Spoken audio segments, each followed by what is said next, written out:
Hey everyone, it's Jensen again. Time to talk about all the big stuff going on in the world of sports. Um, we're going to get to the Super Bowl and everything going on with that. But one of the more interesting sports stories, I think, going around right now this week has been in the Olympics. And it's got to do with the skier Mikaela Shiffrin.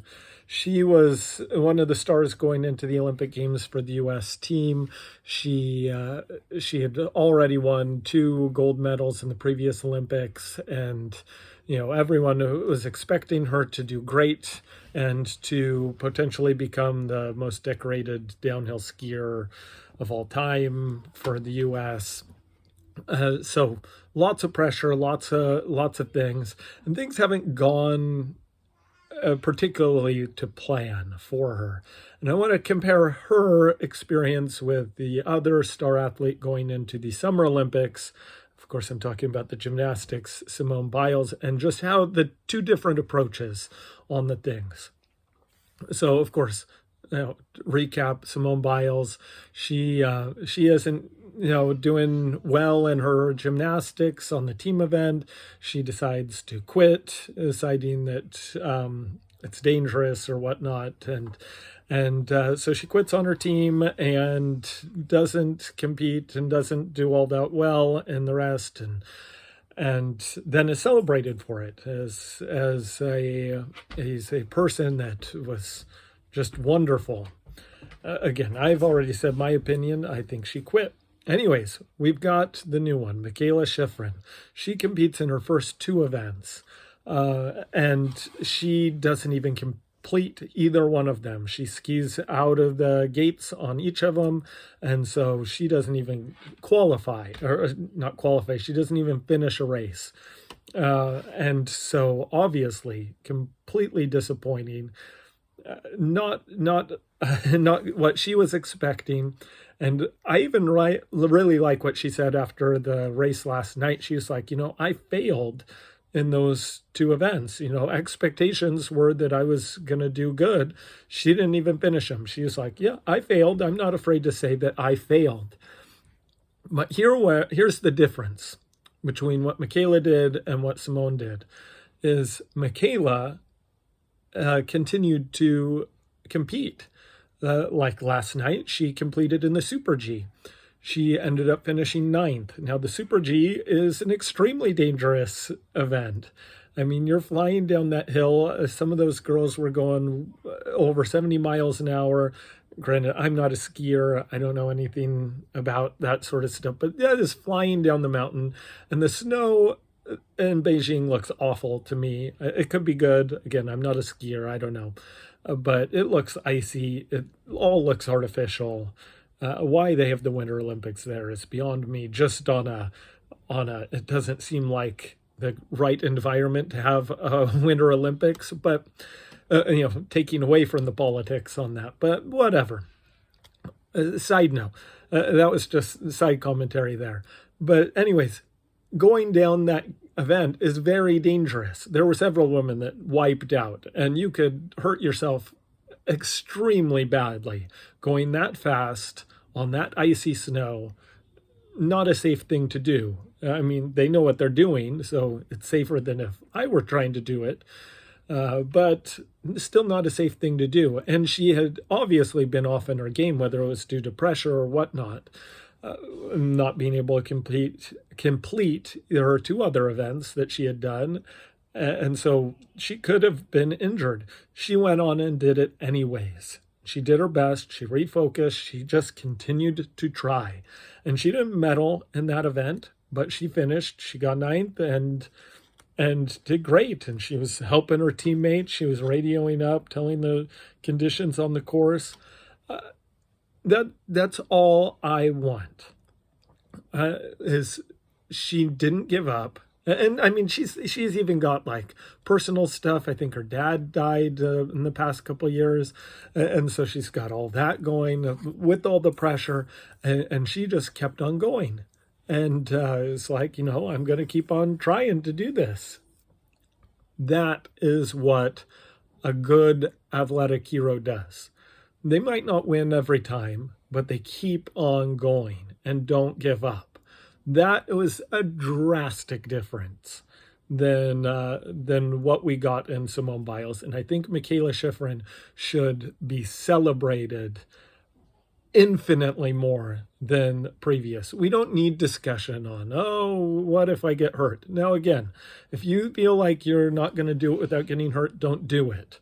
But we don't need to celebrate that. What we should celebrate is people overcoming adversity. Here's a skier, supposed to do good, hasn't, and she keeps on trying. That is exactly what we should be celebrating. Yeah. I don't know what else there is to say. She's got a couple more events. She's going to do those events too. I hope she medals. I hope she gets the gold medal, because she is what little kids should be looking up to, is not someone that decides to quit when things aren't going the way they should, but someone who perseveres and keeps on going despite the fact that things weren't going the way that they expected or wanted. So, major props to Mikaela Shiffrin. I give her all the credit and hope that she does great in her last two events. So keep on following her, and hopefully she does good, as well as the rest of the U.S. Olympians. Hockey, granted, they don't have the NHL guys, but they won against China in a good game. So the women are on to the semifinals.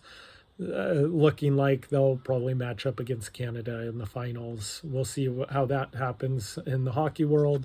Other Olympic news, the big one, I'm watching, and I was really into the Super G or the races.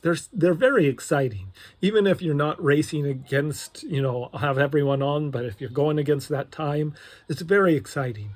Things that are less exciting to me are all of these judging sports. So we've got the figure skating, we've got the X Games stuff. There was a snowboarder. I think Japan got the gold medal, and the analyst on NBC was just ripping into the judges, saying, "Oh, how could you judge this Japanese guy so low? He was doing the hardest thing." And granted, he ended up coming back and getting enough points to win it. But it's like, well, that's why. Anything where you're judging it, it's just, I don't like it.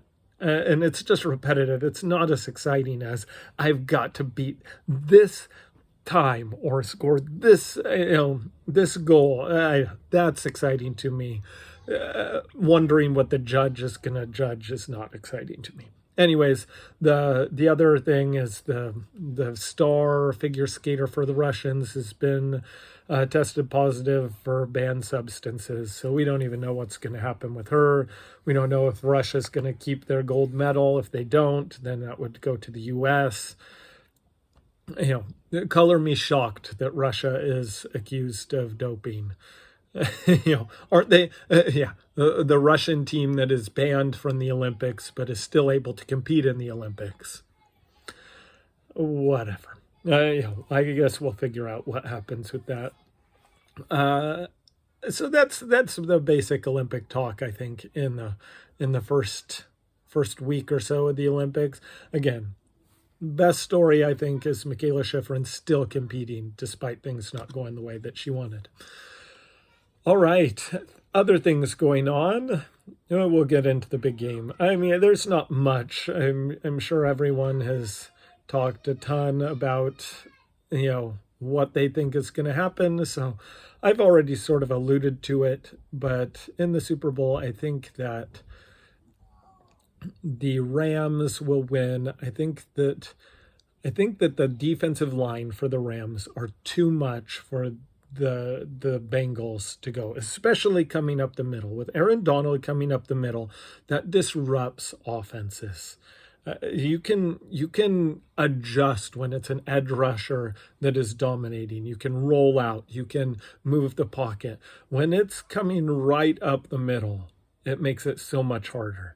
And then you have Von Miller coming in as well. I just don't think... I think the Bengals will score some points. I think they'll have some big plays. but I don't think they'll be able to sustain everything. And I do think that the Rams will be consistent enough on offense. I think Matthew Stafford will have a pretty darn good game. And so I am going to pick the Rams and take those points, whatever it is. I think the Rams will win by at least a touchdown. And who knows what happens, but that's my prediction.